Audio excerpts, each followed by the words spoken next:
Λοιπόν, επιστρέψαμε. Είναι η δεύτερη ώρα εκπομπής. Δεύτερη ώρα εδώ κάτω από τα βλάκια, όπως συμβαίνει καθημερινά. Ετούτην εδώ την ώρα, ζωντανά, στον αέρα της πιο όμορφης περιοχής του κόσμου, την Πελοπόννησό μας. Και θα καλωσορίσω τώρα στην παρέα μας τον Πέτρο Τατούλη, υποψήφιο περιφερειάρχη Πελοποννήσου, με την παράταξή του Νέα Πελοπόννησος, η οποία, όπως λέει και ο ίδιος, είναι πιο νέα αυτή τη φορά. Πέτρο, καλημέρα, καλώς ήρθες στην παρέα μας. Ιωνα, καλή σου μέρα. Καλημέρα σε όλους τους φίλους ακροατές σου. Και χαίρομαι πάρα πολύ γιατί η κουβέντα μας γίνεται κάτω από την υπόκρουση ενός εξαιρετικά αισθησιακού μουσικού κομματιού. Καταρχήν έχουμε και αισθητική, έχουμε και αισθησιασμό σαν άνθρωποι και αυτό μας αρέσει. Δεν ξέρω τώρα βέβαια πολιτικά πώς είναι τα πράγματα. Εδώ στο ραδιόφωνο ωραία περνάμε. Στην πολιτική πώς είναι η καθημερινότητα? Παρατηρώ ότι υπάρχει και λίγο τοξικότητα σε αυτές τις εκλογές. Δεν ξέρω στο δικό σας βαθμό, αλλά στην τοπική αυτοδιοίκηση, ενώ στον πρώτο βαθμό, Πέτρο, παρατηρώ περίεργα πράγματα. Εκεί τι γίνεται? Κοίταξε, Ιωνα, επειδή ακριβώς έβαλες το θέμα της ενσυναίσθησης και του αισθησιασμού, θέλω να σου πω ότι δεν μπορεί η πολιτική να απέχει από μια τέτοια αντίληψη και προσέγγιση. Εκείνο όμως που θέλω να πω είναι ξεκάθαρο, ότι στις ανθρώπινες κοινωνίες η σύγκρουση δεν είναι τοξικότητα. Αυτό είναι μια νεοφανής ορολογία κάποιων που νομίζουν ότι βρίσκονται στην κοινωνία μας από παρθενογένεση. Σε αυτό έχεις απόλυτο δίκιο. Η μόνη περιοχή όπου δεν υπάρχει σύγκρουση, δεν υπάρχει τοξικότητα όπως τη λένε, είναι μόνο στα νεκροταφεία. Οι ανθρώπινες κοινωνίες είναι ζωντανά κύτταρα, έτσι, ενός οργανισμού ο οποίος θέλει συνεχώς να δίνει τον αγώνα του, όχι απλώς και μόνο για να επιβιώσει, αλλά κυρίως η δημιουργία ενδιαφέρει. Τώρα αυτή είναι λοιπόν η άποψη. Δεν ξέρω τώρα. Μην λέμε λοιπόν τοξικότητα, κάτι που αποτελεί κανόνα και αν θέλετε οριοθετεί και το επίπεδο του διαλόγου και της σύγκρουσης. Τώρα δεν ξέρω αν θέλεις να στρογγυλέψεις γωνίες ή να πεις καλά λόγια για όλο τον κόσμο, αλλά εγώ δεν διαφωνώ μαζί σου και ειλικρινά συμφωνώ, γιατί και εμένα μου αρέσει να υπάρχει μια καλή σχέση των ανθρώπων στην κοινωνία μας, γιατί με την άλλη μέρα των εκλογών πάλι μαζί θα είμαστε, πάλι στα ίδια καφενεία θα πίνουμε καφέ, στις ταβέρνες θα πίνουμε το κρασί μας.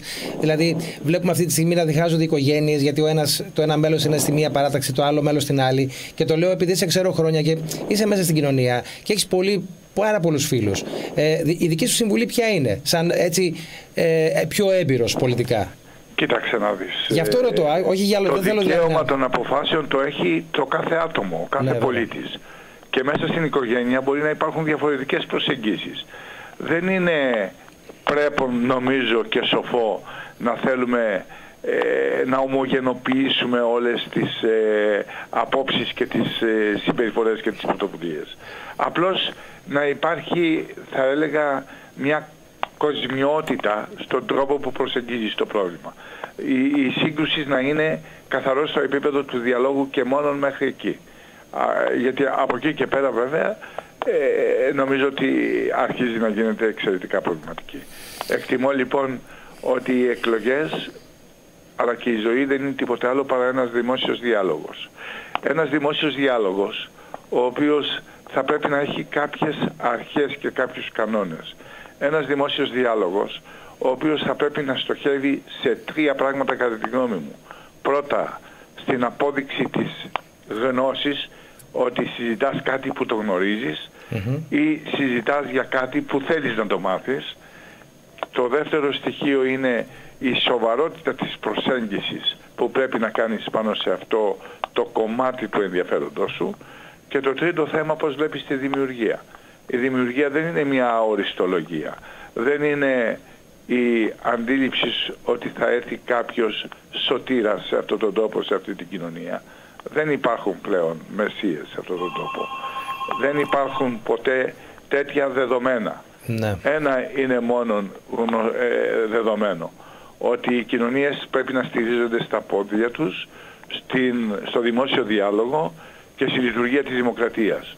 όσο αποστασιοποιούνται οι κοινωνίες από τη δημοκρατική τους λειτουργία, σταματάει να υπάρχει ο αμοιβαίος σεβασμός που αποτελεί τον συνεκτικό ιστό για την εύρυθμη λειτουργία μιας κοινωνίας, ενός κοινωνικού συνόλου, μιας κοινωνικής ομάδας. Άρα αυτή είναι η άποψή μου. Αυτό που αντιλαμβάνομαι εγώ είναι ότι συμμετοχή, έτσι, της ίδιας κοινωνίας, μέσα από φορείς, ακόμη και μέσα από την εκλογική αυτή διαδικασία. Δηλαδή θεωρείς ότι δεν είναι κακό που μπορεί στο δικό σας βαθμό, στο δεύτερο βαθμό εννοώ, να μην υπάρχουν τόσα πολλά άτομα οι οποίοι πρέπει να είναι υποψήφιοι ή χρειάζεται να είναι υποψήφια, αλλά στην τοπική αυτοδιοίκηση στον πρώτο βαθμό παρατηρούμε ότι υπάρχουν ψηφοδέλτια τεράστια όπου μεταξύ τους δεν γνωρίζονται. Θεωρείς ότι είναι σωστό αυτό ή όχι? Είναι καλό να συμμετέχει ο κόσμος? Εδώ πάσχει ο νόμος. Εδώ πάσχει ο νόμος, έτσι. Πάσχει ο νόμος. Ο ενεργός πολίτης δεν σημαίνει ότι μπορεί και πρέπει να είναι υποχρεωτικά υποψήφιος. Έτσι. Ο ενεργός πολίτης λειτουργεί εξ υπευθυνότητας μέσα στο κοινωνικό του σύνολο. Διατυπώνει απόψεις, παίρνει πρωτοβουλίες, συμφωνεί, διαφωνεί. Έτσι λειτουργεί δημιουργικά μια κοινωνία. Και εδώ είναι το μεγάλο έλλειμμα στη χώρα μας. Με ευθύνη των πολιτικών, έτσι, όλων εμάς. Δημιουργούμε αυτή την τάση της εκρηθμότητας και της αντιπαλότητας σε προσωπικό επίπεδο. Ναι. Γιατί έχουμε έλλειμμα στις ιδέες, στις απόψεις μας. Βλέπετε ότι, και θα μπω κατευθείαν στο θέμα, ότι αυτή τη στιγμή υπάρχουν παρεμβάσεις των κομμάτων ή των πολιτικών προσώπων που θέλουν να επιβάλλουν στις κοινωνίες τα δικά τους άτομα, τα δικά τους πρόσωπα. Και επιτρέψτε μου να πω. Παρακαλώ. Ο απόϊχος μιας τέτοιας πράξης, ιδιαίτερα όταν δημιουργείται στο δίλημμα ότι θέλω το δικό μου άνθρωπο για να κάνω τις δουλειές μου, θέλω δηλαδή τον δικό μου υπάλληλο εκεί για να κάνω τις δουλειές μου, είναι προσβολή στη δημοκρατία, είναι προσβολή στην κοινωνία, είναι προσβολή στον ίδιο, στον κάθε πολίτη. Φαντάζομαι ότι κάνεις αναφορά στο ψηφοδέλτιο του κυρίου Πτωχού, το οποίο έχει καταγγείλει και ο κύριος Νίκας, ότι είναι ένα ψηφοδέλτιο το οποίο ανήκει στην ουσία στον κύριο Σαμαρά. Το κατήγγειλε, επαναλαμβάνω, και ο σημερινός περιφερειάρχης, ο κύριος Νίκας. Κάνεις αναφορά σε αυτό. Όμως αυτό δεν είναι προσβολή και για τον ίδιο τον κύριο Πτωχό? Ότι να λες ότι μπορεί να είναι υπάλληλος ενός πολιτικού προσώπου? Κοίταξε, είναι ένα ερώτημα πολύ δύσκολο. Ναι. Δεν θα ήθελα όμως να το προσωποποιήσω στην ιστορία της περιπέτειας του κυρίου Πτωχού. Αλλά θα μπορέσω να πω κάποιες σκέψεις που έχω πάνω σε αυτό το θέμα. Ναι, είναι ανεπίτρεπτο τέος πρωθυπουργός που τιμήθηκε σε αυτή τη χώρα, γιατί εκεί εστιάζω την τοξικότητα, έτσι όπως προηγούμενα ανάφερες, να θέλει να επηρεάσει και να επιβάλλει τον δικό του άνθρωπο σε έναν θεσμό που συνταγματικά είναι αυτοτελής και αυτόνομος. Αυτή θεωρώ ότι είναι η μεγαλύτερη θεσμική προσβολή. Ή αν θέλατε θα το έλεγα με καθαρούς πολιτικούς όρους, είναι μια ευρεία πολιτική ανεντιμότητα. Ναι, και είναι αυτό με τις ευλογίες του Πρωθυπουργού. την ίδια την κοινωνία. Δεν είναι όμως και με τις ευλογίες του Πρωθυπουργού, αφού ο ίδιος ο Πρωθυπουργός ήρθε και στην ουσία τον ανέδειξε ως υποψήφιο και εκλεκτό της Νέας Δημοκρατίας, τον κύριο Πτωχό. Θέλω να πω ότι, ας πούμε για παράδειγμα... Επειδή έχετε κάνει πολλές φορές ρεπορτάζ και σας παρακολουθώ συνεχώς σχεδόν και από πολύ κοντά. Θέλω να σας πω ότι αυτή η ιστορία δεν ξεκίνησε τώρα. Έχει ξεκινήσει αρκετούς μήνες. Έχουν διαρρεύσει από τα επίσημα γραφεία τους όλες οι απόψεις τους. Η πρώτη άποψη ήταν ξεκάθαρα η προσβολή και η επιθετικότητα απέναντι στον περιφερειάρχη, η οποία δεν είχε πολιτικά χαρακτηριστικά, είχε καθαρώς προσωπικά χαρακτηριστικά, γιατί δυστυχώς ή ευτυχώς ο νυν περιφερειάρχης, ο κύριος Νίκας, είχε ταυτιστεί με την κυβέρνηση. Αυτό είναι δεδομένο, βέβαια. Υπερασπιζόταν την κυβέρνηση και την υπερασπιζόταν με έναν τρόπο θα έλεγα εξαιρετικά αδόκιμο. Και αυτό νομίζω ότι είναι ένα σημείο το οποίο το κρατάμε. Από την άλλη πλευρά ξεκίνησε η θυμολογία. Μία περίπτωση αναφερόταν σε ένα πρόσωπο φιλικά προσκύμενο από την Κονινθία στον κύριο Σαμαρά. Δεν βγήκε αυτό το χαρτί. Μετά αναφέρθηκε στον βουλευτή της Αρκαδίας, τον κύριο Βλάση. Δέστε τι έγινε στην περίπτωση αυτή. Υποχρέωσαν τον κύριο Βλάση να αποδεχθεί να είναι υποψήφιος περιφερειάρχης και μέσα σε ένα βράδυ τον τελείωσαν. Δηλαδή τον χρησιμοποίησαν ως λαγό τον κύριο Βλάση. Για να αντιστραφεί το κλίμα. Είμαι πλέον πεπισμένος. Γιατί όμως, για να δημιουργηθεί ένα κλίμα κατά του κυρίου Νίκα, συνέβη όλο αυτό? Για πολλούς λόγους. Για πάρα πολλούς λόγους. Ένας λόγος είναι ακριβώς και αυτός. Ναι. Αλλά εμένα με ενδιαφέρει περισσότερο η ανθρωποφαγία στην πολιτική. Έτσι, γιατί η όλη διαδικασία ήταν ανθρωποφάγος απέναντι στον αυτό κατήγγειλε και ο κύριος Νίκας πάντως. Το ίδιο κατήγγειλε και στην πρώτη του συνέντευξη ο κύριος Νίκας. Αφήστε με να πω εγώ παρακαλώ. σκέψη παρακαλώ. Και κάνετε το οποιοδήποτε σχόλιο θέλετε εσείς. Παρακαλώ. Είμαι σίγουρος όμως πλέον με τα στοιχεία που έχουν συγκεντρωθεί ότι εξ αρχής ο στόχος ήταν η πρόταση της υποψηφιότητας του νυν υποψήφιου, του κύριου Πτωχού, από την πλευρά του κυρίου Σαμαρά.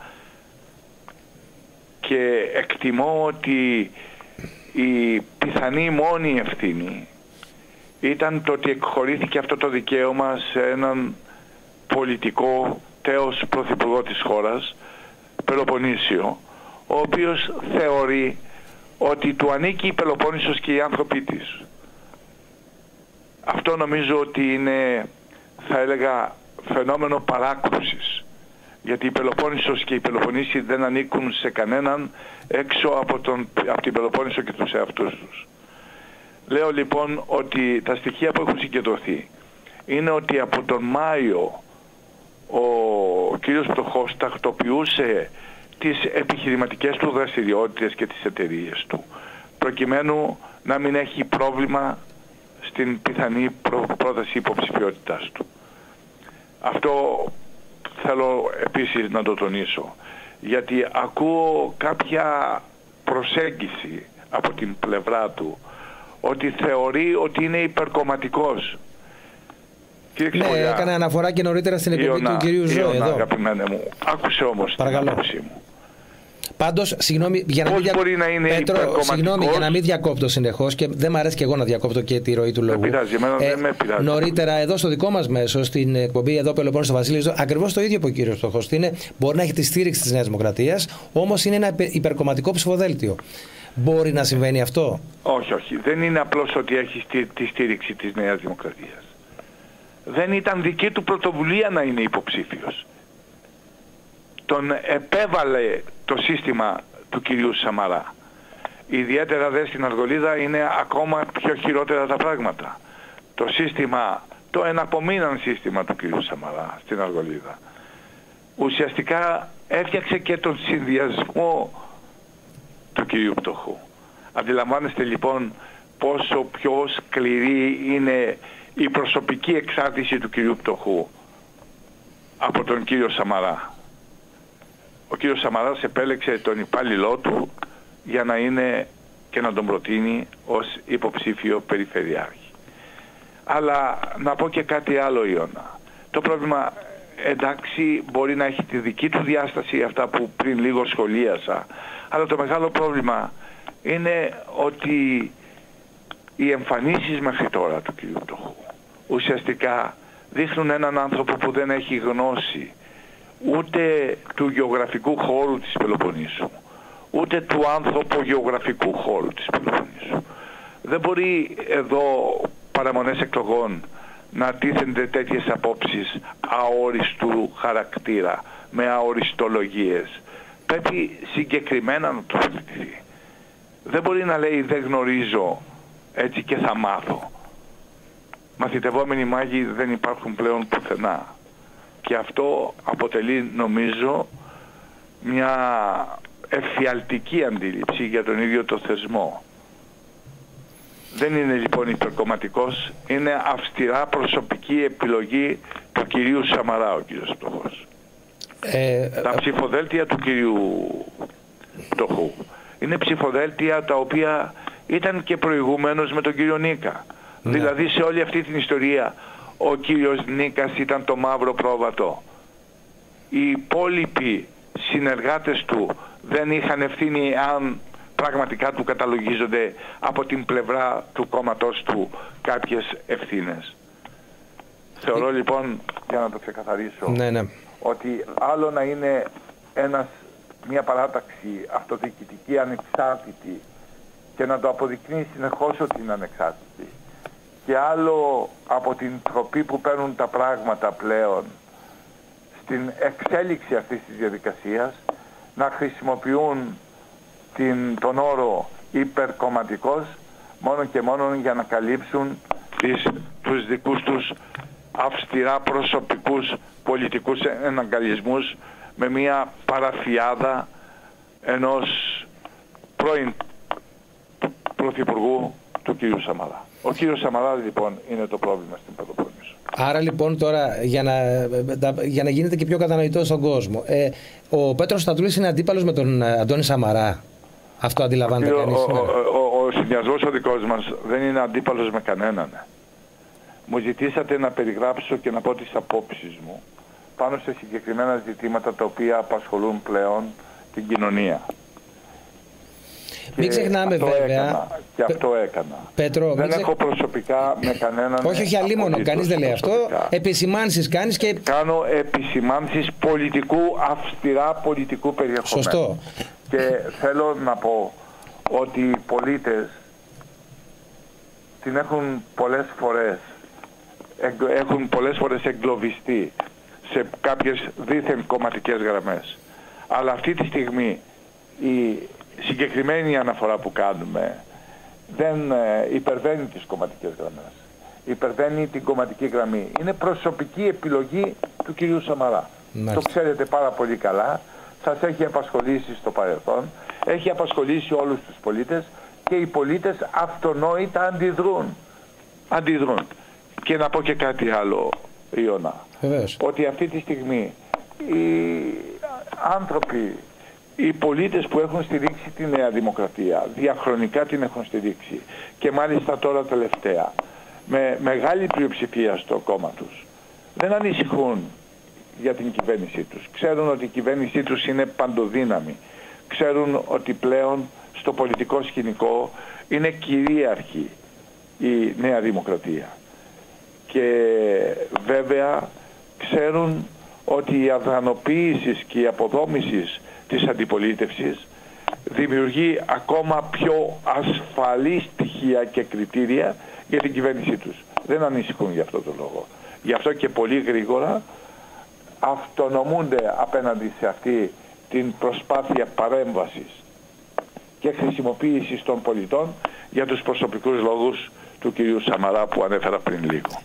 Κάποια στελέχη που ανήκουν αυτή τη στιγμή στην παράταξη του κυρίου Πτωχού ήταν στον κύριο Νίκα, αλλά έχουν περάσει και από τη δική σου παράταξη, τη Νέα Πελοπόννησο. Αυτά τα στελέχη, Ιώνα, δυστυχώς περάσαν πολύ νωρίς με καθαρώς ιδιωτελή κριτήρια. Αλλά αυτό θα το κρίνουν οι πολίτες. Είμαι σίγουρος ότι θα το κρίνουν οι πολίτες. Οι πολίτες τιμωρούν την αποστασία, τιμωρούν την οσφιοκαμψία και πάνω απ' όλα τιμωρούν όταν βλέπουν ότι αυτός που του ζητάει την εμπιστοσύνη το κάνει μόνον και μόνον για ιδιωτελείς προσωπικούς λόγους. Έτσι όμως δημιουργούνται και τα προσωπικά πολιτικά ναυάγια. Μάλιστα. Πάμε λοιπόν τώρα στη Νέα Πελοπόννησο, γιατί μιλήσαμε για την υποψηφιότητα του κυρίου Πτωχού. Πάμε τώρα λοιπόν. Ας αρχίσουμε από το πρώτο. Δεν πρέπει να πούμε δύο πράγματα για την Νέα Πελοπόννησο? Θα πούμε αρκετά πράγματα. Βεβαίως. Θα πω το πρώτο θέμα. Ότι πάμε στη Νέα Πελοπόννησο. Η Νέα Πελοπόννησος λοιπόν δημιούργησε τα ψηφοδέλτια της από μόνη της, με δική μου προσωπική ευθύνη και με δικό μου προσωπικό σχεδιασμό. Για πρώτη φορά, το είχαμε πει και στην προηγούμενη συνέντευξή μας, είπα ότι τα στελέχη μας και οι υποψήφοι μας θα βγουν μέσα από την κοινωνία, μέσα από όλους τους εργασιακούς χώρους, μέσα από όλες τις κοινωνικές ομάδες. Δεν θα μας φτιάξουν τα ψηφοδέλτια τα κόμματα. Θα είμαστε και θα συνεχίσουμε να υπηρετούμε τον πρωτογενή στόχο μας, που είναι η απόδειξη στους πολίτες ότι είμαστε η μοναδική ανεξάρτητη αυτοδιοικητική παράταξη, που είμαστε ακομμάτιστοι, ανιδιοτελείς και πατριωτικοί, με κύριο γνώμονα μόνον και μόνον να προσφέρουμε στην δημιουργικότητα και στο δημόσιο συμφέρον των Πελοποννησίων συμπολιτών μας. Αυτό λοιπόν αποδείχτηκε για άλλη μια φορά. Θυμόσαστε τα σενάρια ότι μία στιγμή λέγαν αυτοί ότι είμαστε με τον ΣΥΡΙΖΑ, την άλλη με το ΠΑΣΟΚ, την άλλη με τους άλλους. Αποδείχθηκε εν της πράγμαση ότι αυτά τα πράγματα δεν ίσχυαν. Γιατί η βαθιά μας πεποίθηση ήταν αυτή που σας είπα πριν λίγο. Είμαστε ανεξάρτητος αυτοδιοικητικός ανεξάρτητη αυτοδιοικητική παράταξη. Πάντως μπορεί να υπήρχε... Η νέα Πελοπόννησος παρακαλώ. Έχει πλέον καινούργια στοιχεία, έχει καινούριους υποψήφιους στην Αγορίδα, είναι πάνω από το 90% με νέα πρόσωπα. Με νέα πρόσωπα που το κάθε πρόσωπο έχει την δική του πολιτική και κομματική τοποθέτηση, η οποία όμως δεν τον εμποδίζει να λειτουργήσει μαζί με άλλους πολίτες υποψηφίους στην προσπάθεια να κάνουμε και να δημιουργήσουμε τις καλύτερες προϋποθέσεις για την αντιμετώπιση των μεγάλων προβλημάτων που αντιμετωπίζουμε στην Πελοπόννησο. Αυτό πάντως είναι γεγονός, και συγγνώμη που διακόπτω, για τη στελέχωση του ψηφοδελτίου, και έρχομαι λίγο νωρίτερα στη φημολογία που είπες ότι ο Πατατούλης θα στηριχτεί από το ΠΑΣΟΚ και το ΣΥΡΙΖΑ, γιατί πλέον και τα δύο κόμματα αυτά έχουν καταβάσει δικό τους υποψήφιο, αλλά ταυτόχρονα πολλά στελέχη τα οποία είναι στη δική σου παράταξη έχουν διαγραφεί και από το ΠΑΣΟΚ και από το ΣΥΡΙΖΑ, που σημαίνει ότι υπάρχει μια ανακατάταξη στελεχών, έτσι. Και εδώ εγώ, συγγνώμη για να ολοκληρώσω, θα πρέπει να φτάνουμε σε αυτή τη διαδικασία. Δηλαδή, εγώ είμαι στέλεχος του ΠΑΣΟΚ και θέλω να είμαι σε σένα. Είναι κακό αυτό? Απαράδεκτη αυτή τη συμπεριφορά των κομμάτων. Φανταστείτε αυτή τη στιγμή ότι το κόμμα που έφερε τον Καλλικράτη για να υπερασπιστεί την αυτονομία, την αυτοτέλεια και την ανεξαρτησία της αυτοδιοίκησης, ιδιαίτερα του δεύτερου θεσμού, ενεπλάκη σε μια τέτοια λογική. Από τον πρόεδρό του μέχρι τα κατώτερα στελέχη. Αυτό θεωρώ ότι είναι προσβολή στην δημοκρατική λειτουργία, αλλά και στην βαθιά πίστη ότι οι μεγάλες αναμορφώσεις, οι μεγάλοι μετασχηματισμοί μπορούν από μέσα να αποδομούνται από αυτούς που στήριξαν την δημιουργία τους. Και αυτό νομίζω ότι είναι ένα συμπέρασμα το οποίο ασφαλώς και πρέπει να αντιμετωπιστεί. Συνεχίζω όμως και επιμένω. Η Νέα Πελοπόννησος λοιπόν προβάλλει, και ήδη όπως βλέπετε στα social media μας προβάλλουμε συνεχώς το πρόγραμμά μας για κάθε τομέα που θεωρούμε ότι πρέπει οπωσδήποτε να αποτελεί σημείο εχμής για τη συμφωνία που πρέπει να κάνουμε με τους πολίτες. Και από την άλλη πλευρά βέβαια θέλω επίσης να πω ότι το μεγάλο πρόβλημα που αντιμετωπίζουμε είναι η αποκατάσταση πάλι όλης της μεγάλης ζημιάς που έγινε τα τελευταία 4 χρόνια.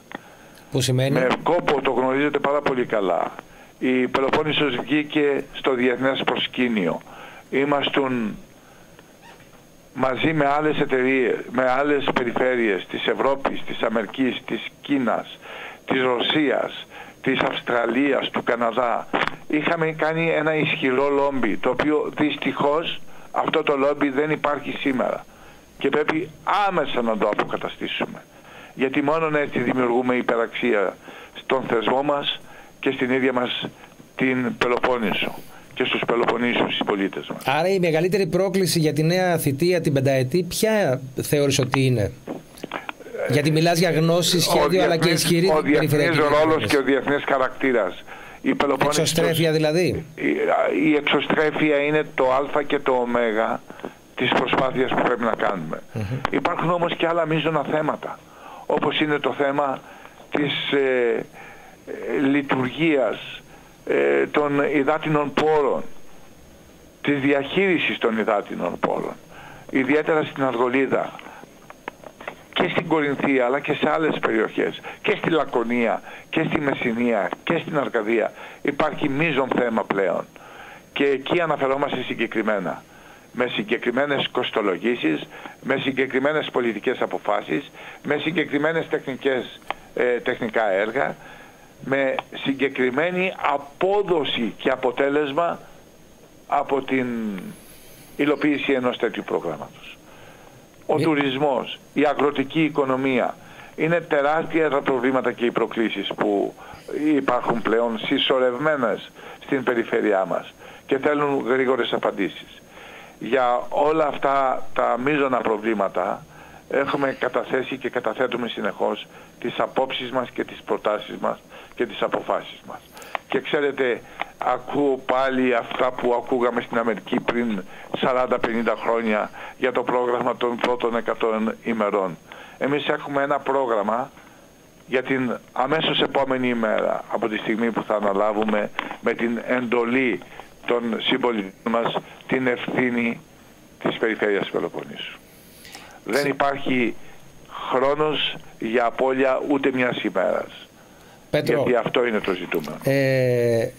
Μίλησες για τον τουρισμό και τον πρωτογενή τομέα. Θεωρώ ότι είναι αλληλένδετα, ειδικά εδώ στην Πελοπόννησο, με και τη διαμόρφωση του εδάφους, αλλά και γενικά νομίζω ότι πολλές οικογένειες, οι οποίοι ασχολούνται με τον πρωτογενή τομέα, αγροτικές οικογένειες, ταυτόχρονα ασχολούνται και με τον τουρισμό, με τουριστικές επιχειρήσεις, για να μπορέσουν να ζήσουν οι άνθρωποι. Λοιπόν, ξέρουμε πάρα πολύ καλά πόσο έχει επηρεάσει η κλιματική αλλαγή και τη δική μας περιοχή. Που μίλησες πριν για υδάτινους πόρους και σωστά το κάνεις. Φαντάζομαι ότι στις πρώτες μέρες, την επόμενη μέρα, όπως λες και εσύ, αρχίζοντας η διακυβέρνηση της Πελοποννήσου, υπάρχει ένα ολοκληρωμένο σχέδιο, ειδικά για τον αγροτικό τομέα. Έχουμε προβλήματα με τα ελαιόδεντρά μας, τους ταφυλοπαραγωγούς μας. Ασφαλώς και υπάρχει. Επιτρέψτε μου να κάνω δύο παρατηρήσεις. Η πρώτη παρατήρηση είναι ότι με ευθύνη όλων των περιφερειαρχών, οι οποίοι δυστυχώς θεωρούσαν τον εαυτό τους και θεωρούν τον εαυτό τους, μάλλον καλύτερα θεωρούσαν τον εαυτό τους, ότι είναι ο μακρύς βραχίωνας του κράτους. Με ευθύνη όλων αυτών οι περιφέρειες είναι έξω από το πρόγραμμα, το σημαντικό πρόγραμμα χρηματοδότησης από το Ταμείο Ανασύνταξης. Αντιλαμβάνεστε λοιπόν ότι η έλλειψη διεκδικητικής αντίληψης και στάσης έχει δημιουργήσει ένα τεράστιο πρόβλημα. Μπορεί οι περιφέρειες που έχουν την ευθύνη του αναπτυξιακού σχεδιασμού των περιφερειών, δηλαδή του συνόλου της επικρατείας, να λείπουν μέσα από αυτό το σημαντικό χρηματοδοτικό εργαλείο. Όχι βέβαια. Το δεύτερο στοιχείο που θέλω να σας πω είναι, δέστε λίγο μια καινοτόμα πρόταση που κάνουμε και που την έχουμε οικονομικά και χρηματοδοτικά αναλύσει και αιτιολογήσει. Εμείς πιστεύουμε ότι η εξωστρέφεια των μικρών οικογενειακών αγροτικών επιχειρήσεων είναι ένα πολύ σημαντικό κομμάτι για την τόνωση της αγροτικής μας οικονομίας. Γι' αυτό και θα χρηματοδοτούμε με 20.000 ευρώ την προσπάθεια που θα κάνουν μικρές οικογενειακές, αγροτικές και κτηνοτροφικές επιχειρήσεις, προκειμένου να προάγουν και να προωθούν τα προϊόντα τους με τον δικό τους τρόπο, με την εξαιρετική τους ποιότητα, με όλα αυτά τα πρότυπα που χρειάζονται για να υπάρχει ακριβής ίχνη λασιμότητα και ένα στοιχείο υψηλής πιστοποίησης της ποιότητας στις διεθνείς αγορές. Αυτό είναι σημαντικό. Αυτό είναι μόνο ένα παράδειγμα από το καινοτόμο μας πρόγραμμα. Το οποίο ολοκληρωμένο πότε θα παρουσιαστεί. Υπάρχουν όμως και άλλες τέτοιες προτάσεις ενδιαφέροντος. Εάν λίγο δείτε στην διαχείριση των υδάτινων πόρων, κάνουμε σαφή αναφορά με σχεδιασμό λέμε ξεκάθαρα πόσα μεγάλα έργα πρέπει να γίνουν, τι κέρδος θα έχουμε στην διαχείριση των υδάτινων πόρων, πόσα μικρά φράγματα πρέπει να γίνουν, πόσο είναι το κόστος τους, από πού θα βρεθούν τα επενδυτικά κεφάλαια μέσα από τα προγράμματα και τι όφελος θα έχουμε στην εξοικονόμηση ύδατος και στην διαχείριση των υδάτινων πόρων. Τόσο στην ίδρυυση όσο και στην άρδευση. Και τα προβλήματα τα γνωρίζουν οι πολίτες ότι είναι πάρα πολύ σημαντικά και είναι μια μεγάλη απειλή για τους ίδιους και για την οικονομία της περιοχής. Θέλω να πω λοιπόν ότι έχουμε, και λόγω της μεγάλης εμπειρίας που έχουμε δημιουργήσει ένα πρόγραμμα με συγκεκριμένες δράσεις και με συγκεκριμένες πρωτοβουλίες που αναφέρονται στο σύνολο των ζητημάτων και των προβλημάτων με τρόπο ιεράρχησης. Η διαχείριση των υδάτινων πόρων, της ίδρυυσης και της άρδευσης είναι πρώτο θέμα για την Πελοπόννησο. Είναι η πρώτη φορά που υπάρχει παράταξη περιφερειακή η οποία βάζει σε προτεραιότητα το μεγάλο πρόβλημα, τη μεγάλη ανάγκη, τη μεγάλη απειλή. Σωστά. Και ειδικά στην Αργολίδα το γνωρίζουμε πάρα πολύ καλά. Ειδικά η Ερμιονίδα, την έχεις επισκεφτεί πολλές φορές, ξέρεις πάρα πολύ καλά τα προβλήματα. Ή γενικά η Ανατολική Αργολίδα, μιας και είμαστε στην Αργολίδα τώρα. Αυτό που θέλω να ρωτήσω είναι ότι πιστεύεις ότι θα πρέπει η Πελοπόννησος να κρατήσει το δικό της χρώμα. Τι εννοώ? Δηλαδή θα πρέπει τουριστικά να αναπτυχθεί περισσότερο από ό,τι είναι μέχρι σήμερα. Να δοθούν αυτά τα κίνητρα στις μικρές οικογένειες, τουριστικές επιχειρήσεις. Ή θα πρέπει να φτάσουμε κι εμείς σε επίπεδο όπως είναι η Κρήτη, η Ρόδος, η Κos, η Κέρκυρα, ας πούμε, με μεγάλες τουριστικές μονάδες, με all-inclusive group που επισκέπτονται την περιοχή μας. Αυτό είναι ένα δίλημμα πολλές φορές που έχουν οι υποψήφοι περιφερειάρχες, αλλά και γενικά οι άνθρωποι που ασχολούνται με τον τουρισμό. Κοιτάξτε, ακριβώς το μοντέλο που πρέπει να αναπτυχθεί τουριστικά η Πελοπόννησος το έχουμε αναλύσει, έχουμε πάρει πρωτοβουλίες. Εμείς δεν θεωρούμε ότι μπορούμε να γίνουμε μια νέα Κρήτη. Δεν το θέλουμε να γίνουμε μια νέα Κρήτη. Θα πρέπει κυρίως να αναπτύξουμε τις εναλλακτικές μορφές τουρισμού, τον αγροτοτουρισμό μας. Θα πρέπει να δούμε ταυτόχρονα πώς μπορούμε να παρέμβουμε στο μεγάλο δημογραφικό πρόβλημα δημιουργώντας καινούργιες οικονομικές δυνατότητες σε περιοχές που πλέον έχουμε έντονο το δημογραφικό πρόβλημα, και χρειάζεται μια άλλη αντίληψη την οποία ήδη έχουμε συζητήσει, ήδη έχουμε συνεννοηθεί, ήδη υπάρχει μια μελέτη από έναν παγκόσμιο οργανισμό, τον οργανισμό της Λουκέρνης, που αποτελεί αυτή τη στιγμή, αν θέλετε, την άλλη άποψη για την ανάπτυξη του τουρισμού στον κόσμο, αλλά ιδιαίτερα δε στην Πελοπόννησο. Σε αυτή τη λογική είμαστε. Το Mythical Peloponnese, η μυθική Πελοπόννησος, ταξίδεψε παντού. Είναι brand name. Ό,τι και να προσπάθησαν να κάνουν για να το αποδομήσουν, να το αλλοιώσουν και να το αλωτριώσουν, δεν πέτυχε. Γιατί ήταν ένα πετυχημένο brand name, το οποίο χρειάζεται αυτή τη στιγμή ακόμα μεγαλύτερη προσπάθεια για να έχει μεγαλύτερη διεισδυτικότητα, πιο σύγχρονη, αν θέλετε, προσέγγιση στο marketing που αποτελεί το σημείο αναφοράς για την προώθηση του τουριστικού μας προϊόντος.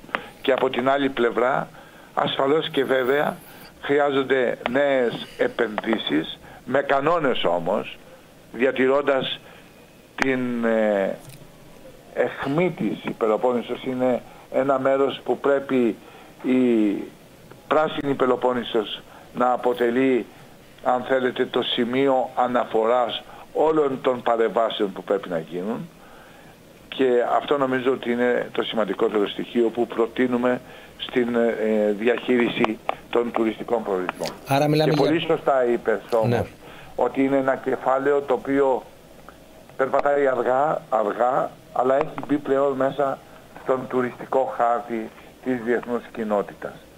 Η Πελοπόννησος αποτελεί προορισμό πλέον σε αυτή τη λογική που είπαμε πριν λίγο. Δεν θα ξεχάσει κανένας ότι παραδώσαμε 1.200 χιλιόμετρα μονοπατιών σε όλο το σύνολο της Πελοποννήσου.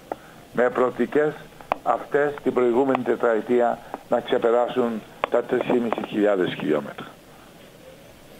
Μάλιστα. Πότε θα δούμε ολοκληρωμένο το πρόγραμμα? Στην παρουσίαση που θα γίνει αύριο στην Τρίπολη θα παρουσιαστεί και το πρόγραμμα ή υποψήφοι?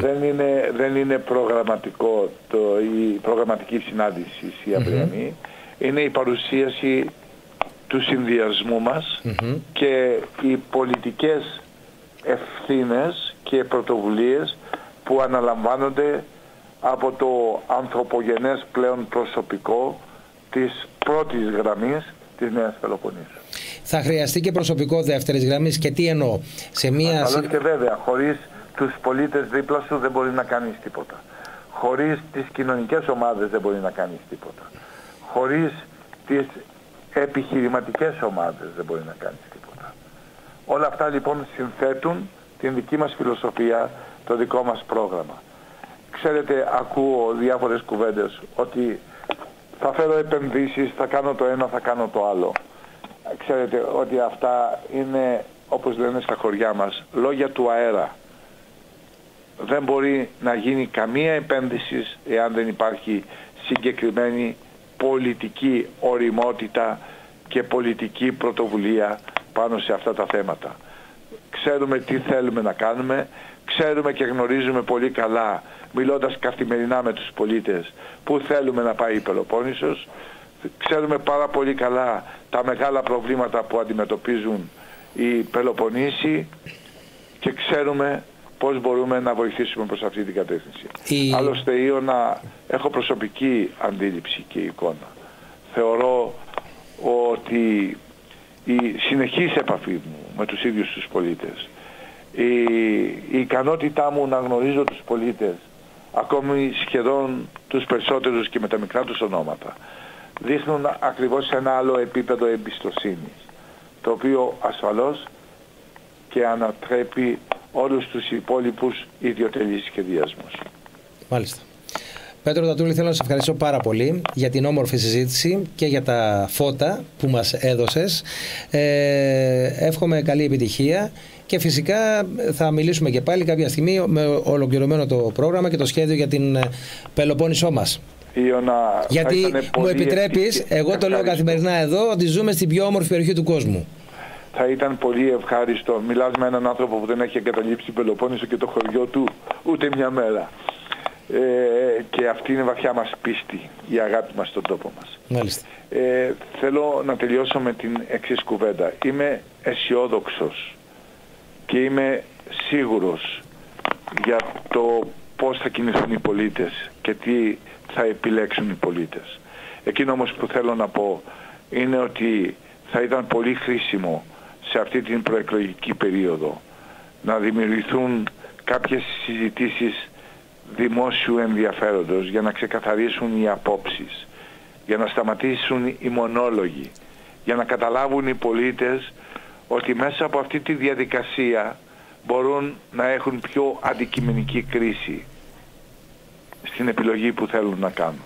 Καλό λοιπόν τον κύριο Πτωχό και όποιον άλλον θέλει από τους επικεφαλείς των παρατάξεων σε δημόσιο διάλογο, σε δημόσια συζήτηση. Αυτό είναι εξαιρετική πρόταση. Με τους όρους τους δικούς τους, με τους δημοσιογράφους τους δικούς τους, με τα μέσα τα δικά τους. Δεν υπάρχουν δικοί τους και δικοί μας. Νομίζω ότι οι δημοσιογράφοι οι περισσότεροι είμαστε αδέσμευτοι. Χωρίς πάρα πολύ, όταν είπα τους δικούς τους, εννοώ τις επιλογές τους. Επιλογή, ναι.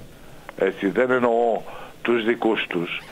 Εάν και αυτό αντιλαμβάνεστε ότι είναι και αυτό υποαίρεση που είπες πριν λίγο, και πρέπει να είμαστε ειλικρινείς με τους πολίτες, να λέμε τα πράγματα με το όνομά τους και να μην τα ωρεοποιούμε, αλλά επιμένω στην πρότασή μου. Με μεγάλη χαρά να συμμετέχω πάντως, να ξέρεις. Είναι ξεκάθαρη. Είναι ξεκάθαρη. Θεωρώ ότι σε αυτή την ιστορία, σε αυτή τη διαδικασία, αυτό το χρόνο, μια τέτοια προσέγγιση ουσιαστικά θα απάλυνε τις κοινωνίες, την κοινωνία μας από την οποιαδήποτε υποτιθέμενη τοξικότητα και θα έδινε ακριβώς στοιχεία για μια σοβαρή, υπεύθυνη επιλογή στους ίδιους τους πολίτες. Σε ευχαριστώ πάρα πολύ για την πρόσκληση και στέλνω τις ευχές μου και τους χαιρετισμούς μου σε όλους τους φίλους ακροατές σας. Ευχαριστώ και εγώ πάρα πολύ για την όμορφη. Κρατώ την πρότασή σου για έτσι, σε ένα δημόσιο διάλογο και πραγματικά θα το προτείνουμε και εμείς, και γιατί όχι, εγώ με μεγάλη χαρά να συμμετέχω και μακάρι να το αποδεχτούν. Το πρόβλημα είναι να σε επιλέξει η άλλη πλευρά. Όχι, αλίμονο. Με τον κύριο Πτωχό έχουμε πάρα πολύ καλή σχέση. Πρέπει να πω ότι μου παραχώρησε την πρώτη του συνέντευξη εδώ, άρα λοιπόν δεν νομίζω ότι θα υπάρξει θέμα. Τουλάχιστον με στο πρόσωπό μου, έτσι. Λοιπόν, καλή σου ημέρα, Ιωνα. Ευχαριστώ πολύ. Ευχή έκανα και εύχομαι σε όλους να έχουν καλή ημέρα. Καλό απόγευμα. Καλή επιτυχία. Γεια χαρά. Λοιπόν, ήταν ο κύριος Πέτρος Τατούλης, υποψήφιος Περιφερειάρχης Πελοποννήσου. Εξαιρετική η συζήτησή μας, μπορώ να πω. Εμείς έχουμε φτάσει στο τέλος. Νομίζω επίσης